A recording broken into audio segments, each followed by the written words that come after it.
our Misguided friends, and welcome to another episode of Tactically Misguided. I, of course, am your host, Pat, and with me, as always, Lobo. We've got quite the episode for you guys today, folks. To start, we're going to round out the ending of Operation Condor. Lobo is going to handle that, and then we're going to get into the holly jolly spirit of Christmas.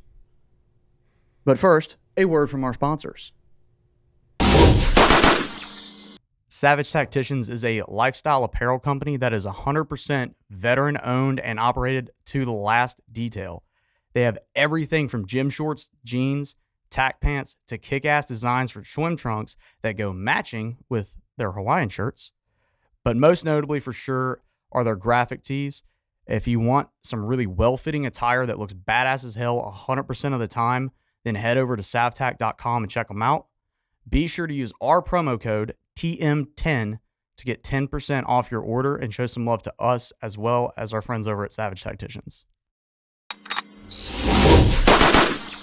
Bulkhead Energy. Don't be a pussy. Bulkhead Energy is an energy drink that has nootropic properties to provide power, clarity, and mental acuity of a ninja with a flamethrower. We can roll the dice on gas station boner pills or a parachute pack job, but we shouldn't gamble on our energy drinks. Be the reason it takes multiple officers to arrest you. Piss off that liberal college professor. Run that belt until the barrel starts glowing on that machine gun. And show the world that drywall never stood a chance. No one gives a fuck about your shitty day. Down some Bulkhead Energy and get some. And we're back. Well, I want to add something to the sponsors thing. We have Woobies now. Woobies. The Woobie jackets and the Woobie hoodies. Yeah. Super fucking comfortable. Go get you one. But let's go ahead and kickstart this Christmas special / Operation Condor Part 3 with Operation Condor. Hunter? So this is part 3 of Operation Condor. Part 1 and part 2 were kind of not the nicest, but and unfortunately in some of the aspects of war crimes, criminals go unpunished. Again, just to recap this, we basically supported a program down in Central and South America that wound up having harrowing consequences. It prevented a communist takeover of the southern South American continent. But at the end of the day, we kind of let it get away. The dude that is ultimately responsible on our side of the house was Henry Kissinger. Mm-hmm. And in our first episode, he was alive. And our second episode, he was alive. Yep. And he is definitely dead. Dead as shit at 100. He got connected to made it to Wi-Fi. 100. Yeah, it's terrible. Like, terrible people will live to be like 100. And they get away with it kind of thing. Yeah. I'm not saying Henry Kissinger was an evil dude. He definitely wasn't the nicest dude. He just supported very, we'll call it sketchy actions on our part. Laos, the fighting in Laos and Cambodia, tens of thousands, hundreds of thousands of people died over that. He did help reestablish ties with Vietnam and China. One of the reasons China didn't go all in on Vietnam had to do a little bit with Henry Kissinger, and how he basically paved the way forward between U.S. and Israeli relations. But at the same time, actions have consequences. So as far as Operation Condor Part 3, there were a lot of prosecutions of high-level figures. We'll discuss mainly Argentina, Peru, and Chile. The conflicts that wound up coming out of this, there were insurgencies that kind of blossomed. At the same time, they weren't as effective because this had really done a brain drain on your insurgents down there. So the most successful insurgency was in Colombia, which wasn't really a part of Condor. Colombia itself had its own tactical and operational programs that the U.S. ran, but it was mainly geared towards counter-narcotics. So one of the most famous terrorist organizations is the FARC. It's the Revolutionary Armed Forces of Colombia. To this day, there's still some small splinter groups down there. They started off as communists, and they became basically cocaine pushers. Yeah. And we all kind of know what happened with Pablo Escobar and the Medellin cartel. The FARC kind of filled that vacuum, but they were communists. So, and then there was the Shining Path rebels, and then there were smaller ones that were running around. Um, at the end of the day, we prevented the communists from overrunning every country down there. But if we look at the countries such as Venezuela decided to stick it out and stay socialist, and they were at one point the richest country in Central South America. Like they had more money than Canada. And now, because of their social policies under Hugo Chavez and this new Maduro regime, people are fleeing. It's actually, if you guys want to Google the largest displaced population on Earth right now, it's not Afghans. It's not anywhere in Africa. It's Venezuela. There are more Venezuelans have left Venezuela than any other country. And a lot of that was more recent, too, Yeah, wasn't it? That was like, yeah. what, 2000s. That was like 3 years ago. 3 years. Well, that we are still meddling in their politics, but instead of from a political standpoint of being communist or anti-communist, this is on humanitarian grounds. So it's kind of sad, but people are starving there. They're literally starving as the fat cat socialists are making money. You look at some of these communists and they're fat as fuck. So Operation Condor did have a meal. Yeah. Operation Condor had issues when it came to it kind of left a smoldering ember in Central and South America. And Venezuela did wind up having some issues. And to this day, it's affected them. We can also look at the Falklands Islands War that occurred after this, because we basically helped create the Argentinian modern military. And so the reason the UK was able to send a couple of boats and some Marines and SAS down there, the only thing we told them was like, don't be attacking Argentina proper. And there's a funny ass story of them sending in a SAS team into Argentine proper and then canking it, and they had to E&E out of there. But we basically helped the UK defeat Argentina in the Falklands War. And then probably the biggest thing, and it's affecting hundreds of millions of Americans, is the dirty war in Mexico. We basically set up it was kind of an echo boom of Operation Condor. And we can talk about the Mexican dirty war. You can Google it at another point in time, but it was directly related to Operation Condor. Kind of touched upon the parallels of how countries that stuck out socialism down there ruined their economies, and people are suffering. And if you look, it's not so many Mexicans that are jumping the border. It's people from south of there. You do see some like the boom in immigrants from Honduras. Yes. Shit like that. Yep. Honduras, El Salvador, Guatemala, Venezuela. But you look at like Uruguay, Paraguay, Argentina, Peru, and Brazil, and it's not as many as you would think. It's towards the north end of the cone. But people are fleeing these. Basically, we swapped communists for drug lords, and it's terrible because like right now, the body count for Mexico, I think, is over 1 million now. God damn. From 2000, we started that war in 2006. And that's still going on. Yep. And which explains why in was it 2017 we worked with Mexican Marines doing doing a bold, I think it was a bold gator exercise that we were doing. Bold gator? It was called bold gator. It was something we did every year. Courageous crocodile.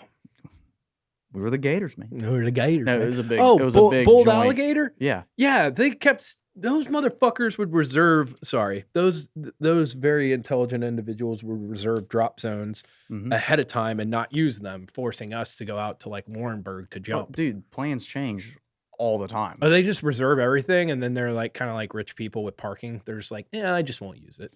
Yeah, that's basically what happened. Like we would go over there and be like, hey, are you not using it? They'd be like, no. I was like, okay, do you mind if we get a co-use agreement with you? And we jump, and they're like, no. And I was like, okay, you're fucking stupid. But it was one of the funner exercises I've done. We'll put it that way. I got to splash onto a old LST that we sold to the Mexicans back in like the fucking 50s. That thing was old as shit. Yeah. And we got to play on that for 2 weeks. We had some of the things that came out of Operation Condor were the legality portion of it. A lot of countries wound up saying, hey, we don't want this to happen again. As far as like prosecuting high level individuals, it wasn't what you would think. You would think out of the multiple countries, multiple intelligence and security apparatuses, that there would have been something similar like what happened in Kosovo or Yugoslavia or in the Democratic Republic of Congo. But unfortunately, it was only very senior dudes that managed to get prosecuted for these things.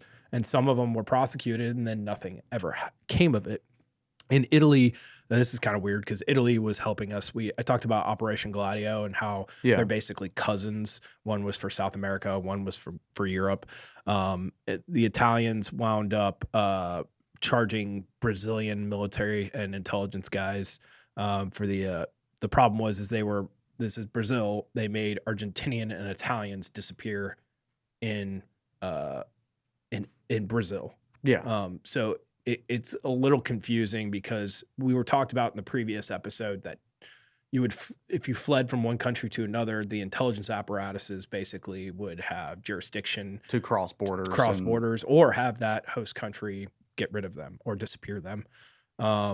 They made a landmark ruling on the Peruvian dictator Morales Bermudez to life in prison with their former prime minister Pedro Prada and their general German Ruiz Figueroa, who basically disappeared Italian citizens. There were Italian communists that fled to Central and South America that were then targeted.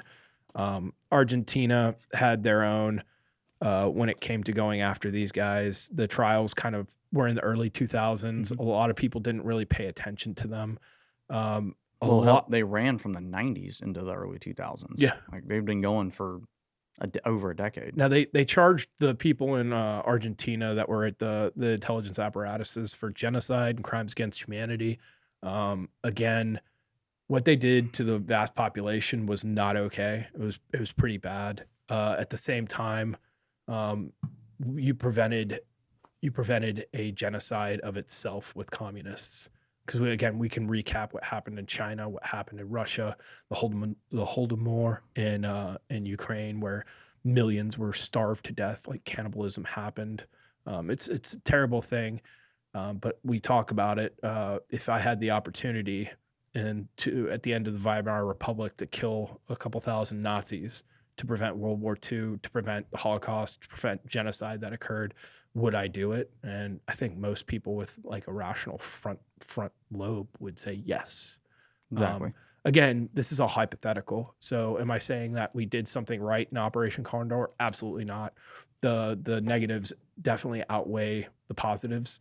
But at the same time, we have one socialist country, Cuba and Venezuela, who are just giant pieces of shit. They're just terrible. And then there's a reason everyone's trying to escape both of those countries and have been for years.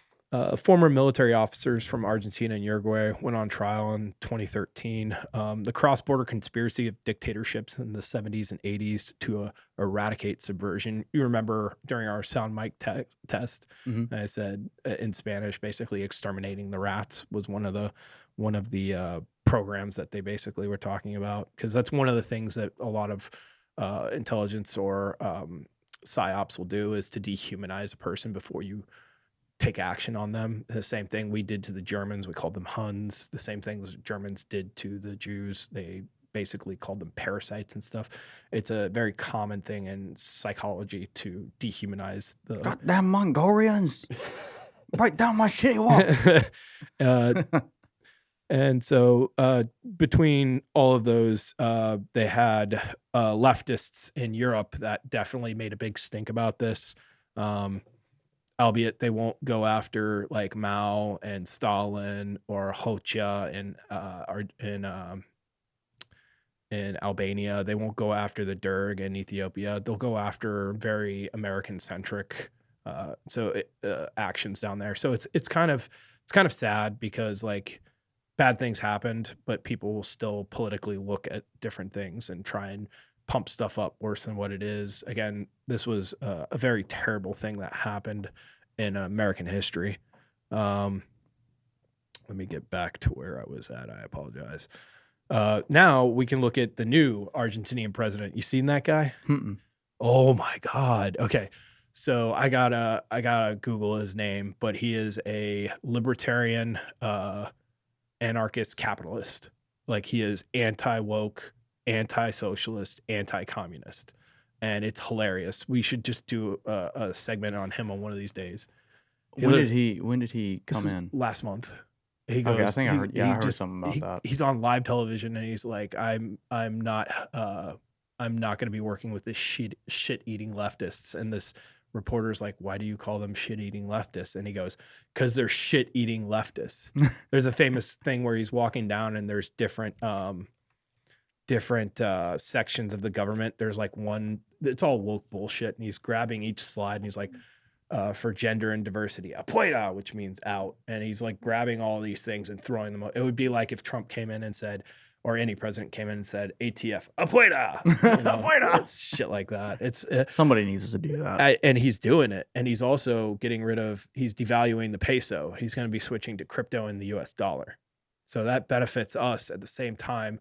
Argentina has the potential in that country is just extremely interesting to look at, but in all of these countries, they've been squandered by the elites, and whether they're socialists or whether they're capitalists, it's just been squandered. So it's unfortunate that they've had such a rough go of it, but I do in my heart believe that South America's time is coming where they can be a powerhouse. So they're not too reliant on anywhere else. They've got their own oil, they've got their own agriculture, they've got industry, and let's be honest, like there's a difference between them and Africa because like in the southern portion of South America, well, southern portion of this hemisphere, most of them are Catholic. Most of them believe in a Judeo-Christian society. And that's why when I see people coming from the Middle East to the United States, or they're coming from a war-torn country, and they're all military age fighting males, and they're bringing the same bad ideas. These people are showing up and they're hard fucking workers. Like, you know, they may have a little too much to drink, but if they're not going around beheading their female family members because an honor killing. They're not trying to say you have to wear a burqa. They're not saying you have to marry a 12-year-old, stuff like that.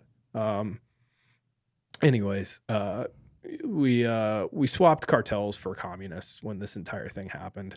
And then we can talk about, the proliferation of weapons. So after every major conflict, weapons kind of pour out everywhere. So when we toppled Gaddafi in Libya, one of my briefs I had towards the end of my time at MARSOC, we had a brief by Air Force Intelligence, and there were surface-to-air missiles that had gotten from Libya all the way down to the Central African Republic. They had anti-tank weaponry that wound up in the hands of the mafia in Sicily. They had weapons that wound up in Pakistan. They had explosive materials that had made it so far as to Sulu Archipelago, which is southern Philippines, Indonesia area. So the proliferation, it's like if you take out the number one guy, you go to cut the head off the snake, and then a ton of snakes pour out, and then they start leaving. So we have FTF, which is your foreign terrorist fighter float, FTFF. And we can look at what happened with Central and South America. Some of these regimes were eventually toppled and weapons poured into everywhere. When we look at Mexico and we look at Guatemala, we look at Honduras, and we see some of these cartels that are running around with like shit our military has, like military grade weaponry. And I don't use that lightly. Like people say, oh, it's a weapon of war, the AR-15 or the M4 platform. Okay, I'm talking about anti-material rifles, 20 millimeter autocannons. I'm talking about surface to air missiles. I'm talking about anti-tank guided missiles, ATGMs, things that are meant to take out military targets, and they're in the hands of organized crime. So it's no wonder we're watching like federal police in Mexico getting their asses handed to them because all the weapons poured out of these countries. Well, that's why the military in Mexico is involved. Yeah. It's like Mexican Marines fighting on their own fucking streets. Well, and That's their deployment. Is their Absolutely. own fucking block. And it's the same with my buddy. I won't use his name. He's a special operations, special forces guy in the Ukrainian military. He's still alive. He got promoted. He'll probably be an officer if he gets promoted again. He's on his 3rd deployment over there. We met in Q course, and we were inserted into a training exercise with no cell phones, and he wound up getting pulled. This was right when I tore my ankle. He got pulled out. So imagine you drop your phone off, you're going to insert to do some training, and the instructors come up and say, hey, you've got to leave. And he goes back to his hotel room, he gets his phone, and he finds out his country's been invaded. His wife and kid are hiding in a fucking subway because the Russians are bombing the shit out of it. And he had to get to Poland and infiltrate into the border and link back up with his unit. Dude, yeah. And he's fighting in his own backyard. And the same with the Afghans. We used to give the Afghans shit because we're like, you guys are lazy. They don't understand. They don't get a break. They don't do pre-deployment. Yeah, like you've had the same guys fighting the same war for 20 years, and then you'll have us that come in for 6 months to at most a year stint and cycle out. And then you have a fresh fucking fighting force coming in. But these guys have been doing it every single day, same as for most of their life. Yep. Same as in Mexico. To a lesser extent, North and South Korea. But you look at the dirty war that came about from this. We had a lot of coups that occurred because of Operation Condor, and then what was it? The Contras, the Iran-Contra portion of that. The Contras were fighting against the Sandinistas. We basically pumped them up in Nicaragua. There's so many things that came about from Operation Condor. The big takeaways are it shaped foreign policy in the cone of South America for years to come. It's unfortunate that a lot of people died. At the same time, I think we prevented a genocide beyond our comprehension. Yeah, it would have been so absolutely horrible. But that's pretty much the end of Operation Condor. If you want to look at some of the people that were influential in it, that you can go to the Wikipedia page. It's a little biased. It's on the left side of things. But just about everything that I looked, the like 3 fucking videos I found on it were super biased. They were kind of, but some of them rode the line. A lot of them were a little bit more left and biased towards that. Absolutely. Like those are the same people that tell you the Russian Revolution was a good thing. They're the same people that tell you that the Great Leap Forward by Mao Zedong was a good thing. They probably back in the day would have written like a piece on Pol Pot saying he's a good human being when he killed 5 to 8 million Cambodians. So it's kind of sad, but at the end of the day, Operation Condor's in the books.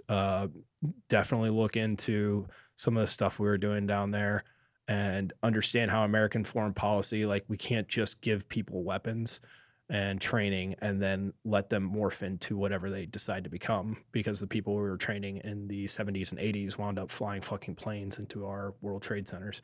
Not direct correlation, but I want to do a whole thing on that. On 9/11? The fact that we need to stop training our enemies. So there's pros and cons to that. The cons are definitely what we just discussed. The pros are being able to use them instead of sending our young men and women to go die somewhere. It seems like on the statistics board there that doesn't really play out so well. Correct, and there it are takes a lot time. of it takes years. There's for a it lot to of develop to that. There's a lot of good that has come out of us doing foreign internal defense and security force assistance and doing these clandestine programs. Philippines are an amazing example. We were talking about this before the podcast, but our interactions with Vietnam and Singapore, basically bolstering our allies so that they can wind up defending themselves and we don't have to send young American men and women to go die in some battlefield far away. I think what we've been doing, like a lot of people, Ukraine's a touchy subject for me. Look, democratically elected government was invaded in 2014 and then invaded overtly in 2022. Or is it 2021? 2021. 2021. 2021. a lot of Americans are like, why are we spending money on that? Bro, just look at the pork barrel spending that we do here in the United States. At least it's going to a democracy, and not to some fucking dictatorship. Like we're giving, what is it, $60 million a month to Afghanistan, and we're destabilizing that entire area. Like we are fucking with Pakistan. We're fucking with Iran. We're pushing Azerbaijan to invade Armenia because they're a close ally of Russia. There's just the Caucasus or the Caucasus area and the Middle East are just a fucking powder keg. At the same time, it's like fucking playing hopscotch in a minefield. Like we'll be lucky until we aren't. You know? Exactly. So that's the end of Operation Condor. Started off with a bang, ended with a whimper. All right, so now we're gonna change tune a little bit, and we're gonna get into the holly jolly spirit of Christmas. Oh, that's what we're doing. Oh, Look at our fancy Christmas tree. ooh, that's hot. Some 40 Mike. Okay, I don't like the TP rounds. I'll point that out. Mm-hmm. Fucking hate TP rounds. The But- Cheetos of death. You got some DP in there. Oh yeah, there's some in there. That's dual purpose, not double penetration for you sick freaks out there. That's exactly what I was thinking. You got some So- 60s up top? We're gonna switch hats, literally. Ah.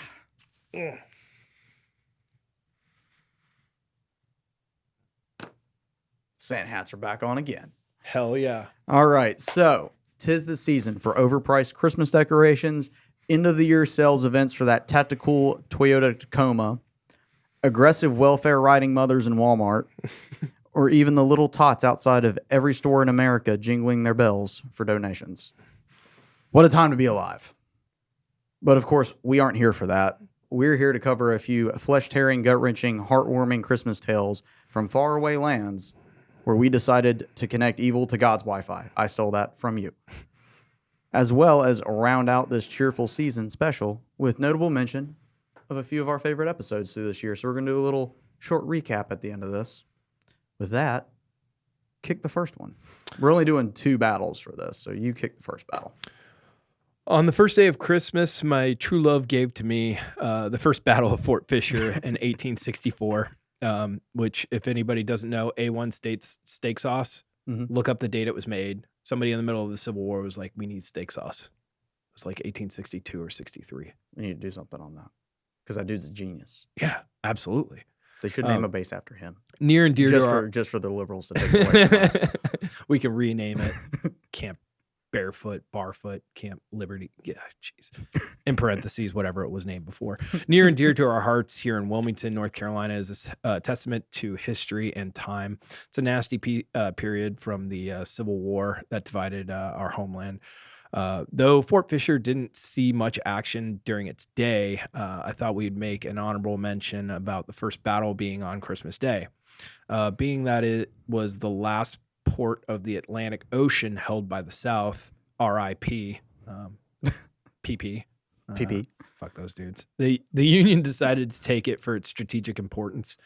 First, the Union attempt to pack a warship full of explosives and ram it into the fort's walls, only to blow up offshore and alert the Confederates to the pending attack. Can you imagine being the dude on Firewatch that's like, oh man, this kind of sucks, all these mosquitoes, and then boom, and you're like, What the fuck? oh, what just fucking happened? Witchcraft. On Christmas Eve, the North launched a bombardment of heavy gunfire at the wall, which most fell short, so the attempt didn't work either. So somebody didn't BZO the fucking cannons for sure. No, they were just not they were having a bad They were time. having a The bad- Union was I'm straight up not having a good time. Finally, on Christmas morning, Union commanders decided to shell an area to the north of the fort so troops could land and come ashore. However, this didn't dent the fort's defenses, so they scrapped the plan and retreated. Though they failed with such embarrassment, they later returned in January and were successful in taking the fort. Which, if you've never been to Fort Fisher, dude, that place is small. It's tiny. fucking tiny. Yeah, and you're It's like, Fort Fisher, Fort Macon. yeah.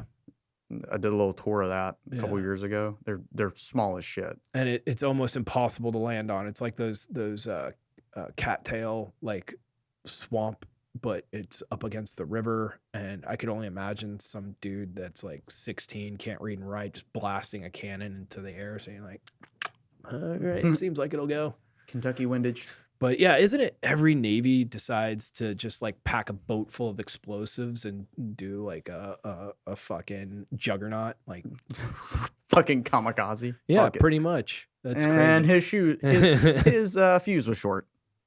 All right, so our second one. On the second day of Christmas, my true love gave to me, Operation Linebacker 2, 1972. As I am a fan of history of the Vietnam War, as you guys know, I've talked about it a lot, and there's a lot of episodes coming up that I want to do more in depth with things involving that. Why the hell not throw in a bombing campaign nicknamed 11 Days of Christmas? That seems very fitting. The operation started after delegates of the North Vietnamese walked out of peace talks, so President Nixon decided to launch a campaign that was said to be the action that ended our involvement in the war. During this bombardment of the North, we had 11 successful days of raids by B-52s flown from Andersen Air Force Base in Guam. In the 11 days that this went on, Linebacker dropped 15,000 tons of bombs that involved 12,000 different airmen. Reports reflected that we damaged 1,600 structures, 500 rail targets, 10 airfields, and 80% of the North's electric generating capacity. We lost 15 B-52s that killed 35 of our men, leading to 40 becoming POWs. I've actually been to Andersen Air Force Base a lot in Guam. Really? Yeah. Oh, yeah, because you were PATCOM. Yeah, we would do our crisis response rotations out of there. I was telling you guys too, my one of my best friends from high school, his grandfather, this was his brainchild. He was a general in the Air Force. He came up with Linebacker and Linebacker 2 in the bombing campaign, to which the effectiveness is obviously fucking dope because we turned lights off and they're communists. Unfortunately, we fucked up a lot of shit. Yeah, we fucked up a lot of shit. And you don't realize how big a fucking B-52 is until you're like standing next to one. You're like, holy, no wonder they call it a fucking fighting fortress. It's huge. Yeah, I was about to say that's exactly why it has that nickname. Oh shit. Javier Milei. That was the Argentinian president. Okay, yeah, okay, I heard about when he came in. Sorry. Got sidetracked. I don't know where I heard about that from because I've been so disconnected from the news over the past couple of months. I'll refresh the. I get my news from you mostly. I'll refresh the Tree of Liberty with blood and memes. Good.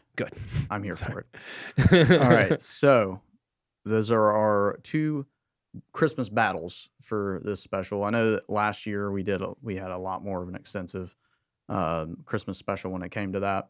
I think we covered like maybe 6 different there were quite battles. A few. It was a lot. The one in Vietnam I liked. The recon team. Oh, Hill 488. Yes. Yep. Yep. So we're gonna go into doing a little bit of a throwback throughout the year. We're gonna cover our top 3 favorite episodes that we've done this year and why. So I'll start. My first, number 1 for me is episode 23, The Interpreter. That dude was badass as shit, man. Dude, he's fucking I saw he posted a picture. Yeah. I think he saw it where it was top half of it was him as an interpreter in Iraq when he was a kid. And then the bottom half was him holding an American flag as a grunt. Dope as shit, man. Dude's fucking. We need more people like that. Just all around, one of the most well-rounded, down-to-earth, humble fucking dudes you'll ever meet, and he's put people on the fucking ground. Absolutely. But anyways, Assad has such a great history about him, and the fact that he is still doing so much as a young adult is truly humbling and inspiring. Number 2 for me is episode 22, Savagely Misguided. One of the things this podcast has done for me is allow me to meet some awesome people that went from nobodies to somebodies through life, and our community as veterans too. And it's definitely done that for me, and at least locally in our area. And we're reaching people in California. We're reaching people that are deployed. We're actually we're starting to get a little bit of reach with people. So one, I want to say thank you to you guys for that. Didn't we have some Russian viewers too for a little bit? Yeah, they're gone now. Yeah, they're gone. I think they got Sorry, I ruined your Black Panther party. I think I'll go home now. I think the Ukrainian shirt turned them all off. Well, one of them was, remember we were talking about that. One of them was that YouTuber, that Russian YouTuber The one that was in a cafe and got blown up. Sucks to suck, bud. Conveniently after that, our Russian viewers Yeah, fucking dropped that was off. funny. Oh, that's funny as hell. Seeing how Kevin grew his business from the ground up, still being in the core, Mhm. and then going into contracting after that was remarkable for the fact that he was able to do all that and build a company that's become as successful as it is. Yeah. So that's why that took 2 for me. Now, this one, number 3, I think we all know why that this one would be my favorite, but I'm going to say it anyways. Episode 18, two tanker aces that went hard in the paint. This one makes top 3 because I love getting to use my knowledge of armored warfighting that I gained through my years as a tracker. Also, love history behind. I love any history that involves armor. You know, tank on tank, fucking mostly tank on tank. Big dick energy. Big dick energy. Big tank dick energy. Exactly. And just like how that warfare has progressed over the years, as well as how those communities have progressed over the years. So those are my top 3 for this year. Absolutely. I think we've had a very fruitful year with episodes. We'll definitely say that. Well, for me, my favorite 3 are 14, 15, and 17. 14 is Muhammad grabbed the flamethrower, which is just the tenacity of a small majority Muslim country that basically bled the Russians dry for the first war, Chechen independence. Just an amazing episode. And we can talk about these guys, but they were alive in our lifetime. Like they were, while we were growing up, like they were fighting for independence. And episode 14. Episode 15 is the Bad News Bears of Grozny, because again, just watching the absolute abortion that is the Russian military trying to do anything. It's like, oh, I just smoked a couple hundred civilians, lost a couple thousand of my soldiers. All right, I'll chalk that up as a W. That's a W, column. guys. It's you like, get the game stick. Yeah, it goes we all in, get the game stick. kills all the fucking hostages. Even the jihadis are sitting there going like, dude, seriously, stop. And they're just like walking away like, yeah. You know, like Dane Cook. Shit's blowing up behind them. Dude, everything's on fire. There's like fucking dead bodies everywhere. And they're like, all right, boys. Time to clock out. Mother Russia for the win. And you're just like, oh my God. It's like anybody that has any notion of morality, ethics, or trying to save civilians is just sitting there like shaking in absolute horror watching how fucking terrible the Russians are. Like fucking, what's his name? Opie from Saving Private Ryan. Yeah, yeah. Not Shaving Ryan's Privates. Not Shaving Ryan's Totally Privates. different thing. That's what, X videos or RedTube or Pornhub, one of those ones. Lobster Tube. Lobster Tube. Sure, it's probably there's a variant on all of them. Those were 2 of my favorite episodes. Probably my favorite episode is Cowabunga. It's number 17, Daisy Dukes, Communists, and Police Commandos, because it combines like David versus Goliath, which is like the security apparatus, and you know, good people versus communists. Lots of dead fucking Cubans, lots of dead communists, and they're rocking like Daisy Dukes. So who doesn't like a guy with a the only thing you're missing in there is the General Lee. Yeah, short shorts and a little fucking pork sword running around in the bush, just ready to fucking smoke some people. Just watching the tactics that came out of that entire conflict was bewildering. Watching how Fire Force worked, how the SADF, the Rhodesians, the Namibian security forces, and the Kufut wound up like they shouldn't have lasted 6 months, and they wound up fighting for years. It's similar to like what the Ukrainians are doing right now. Like you're fighting an onslaught that outmatches you in finance, outmatches you in numbers, outmatches you politically on the world stage, and it had ramifications all across the globe. And to this day, like the countries that went full in commie are suffering, and the ones that kind of after apartheid and all that stuff went away, they decided to make something of their economy. When Namibia is beating you in the economic rankings, you got a fucking problem. It's got like 2 cities and its entire coastline is basically dead. There's nothing there. Yeah. Like people eat porcupines, like kind of wild, man. Fucking owl. Yeah, talk about owl. Like there's a Bear Grylls episode where he hunts a porcupine with the Kalahari Bushman. Really fucking interesting. They basically chase this thing into a pit and then kill it. But you see all those dudes that were sitting there, kind of similar to us. They're watching their country being subverted by communists, like us. They're watching an influx of foreign fighters coming in with bad intentions, like us. And people going to bat for them and be like, oh, they should be here. America was founded on immigration. Yeah, legal immigration. Legal immigration. Well, and the other thing that I'll say is that there are people that have very bad intentions for this country that are in charge of this country right now. And it's insane that we have millions, not hundreds of thousands, millions of illegals. So if you cross this border, you're not a citizen, you attempt to vote in our elections, you're attempting to overthrow the government. Yeah, exactly. But you don't even have to speak English. You have a bunch of pansies that won't stand up. These are supposed to be pseudo-intellectuals. They're college kids, and they're brainwashed. They don't even know what gender they are. It's crazy to me. Exactly. They don't even know how to speak proper English either. No. Granted, sometimes I don't, and I use fuck as a comma a lot. But you at least understand what a fucking pronoun is. Exactly. It's insane to me.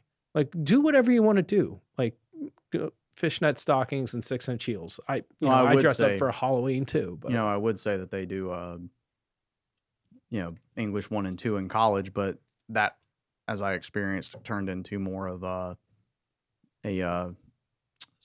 like political science. Yeah, it's all about class. It's all of them were. None of them were like actually what the fucking topic was. Yeah, racism apparently, and you can be like our Ivy League schools. Did you see that shit? The subcommittee on they basically brought in MIT, they brought in Harvard, they brought in another college, and they were asking, if you call for the extermination of Jews, is that hate speech, and what are you going to do about it? And these 3 woke women that have zero benefit to society, that are in charge of some of our most prestigious universities, basically said, yeah, it's cool to kill Jews. Like, are you fucking kidding me? That happened on live TV. And there are people that are saying, no, we still support them. Like, bro, like, what the fuck are you doing? Well, I mean, think about it. They have a whole class on Taylor Swift now at Harvard. Things like gender studies and shit like that, like, what you have are terrible, terrible people that have been put in positions of power everywhere. Like teachers' unions, you have the entertainment industry. I won't watch football anymore. It's atrocious at how the political agendas have slipped in. And people are like, I don't want to talk about politics. That's our existence. That's our way forward from how you raise your kids. Exactly. And we're sitting there and people are like, well, I just don't want to make people uncomfortable. Fuck you. Like, no. This country was founded on certain principles. And those principles have guided us forward for hundreds of years. And we are the most prosperous country on earth. And now you have a bunch of like frothing at the mouth leftists that want to destroy it. And, cops are bad. There's no such thing as marriage. A man can become a woman. I can throw on a wig and go beat a woman in a powerlifting contest. This is madness. There's a great movie that just came out on the Daily Wire. Lady Ballers. Lady Ballers. I wish I had that. So I to all the viewers out there, go on Daily Wire and watch that fucking movie. That's fucking anything that they do when it comes to the woke shit is fucking hilarious. But that one's gonna be good. It's just gonna be fucking fun. Watching is certain aspects that used to be deep blue Democrats shifting to the right, especially like Muslims. Yeah, you're watching what was predominantly to the left, and they're like, "Hey, whoa, dude!" One of the funniest things is I was watching a video of protesters, and there's a dude in a ski mask, Antifa looking little bitch, and he starts talking. And these 2 Muslim women come up and they're like, absolutely not. We don't believe in that. We don't believe in transgenderism. And it's hilarious to just see the light fade from his eyes as he realizes like people don't agree with you. And but you have to silence them. You can't speak your mind. Yeah. They're hate speech. All right. Silly. So we had to add a little bit of a schizocast back to it there at the end, as we used to do all the time. Yeah. All right, guys. With that, I hope you all have a holly jolly Merry Christmas. Fuck Happy Holidays. Merry Christmas. And we're gonna see you after the new year. I'll jingle your balls. like the Salvation Army standing outside of Walmart jingling my balls. Jingling the balls. Our next episode is definitely, it's going to be Mark Arrington this time. That we've rounded out Operation Condor, the next episode is going to be on Stoicism with Mark. We've had him waiting in the wing for too long now, so we're going to hit him up and bring him on for the next one in January. So with that, if it ain't broke, if it's stupid and it works, it's not stupid. Exactly. I'm going to throw that on a t-shirt so fucking fast. Peace in the Middle East. We'd be out of a job. Right. Merry Christmas, guys. Happy holidays.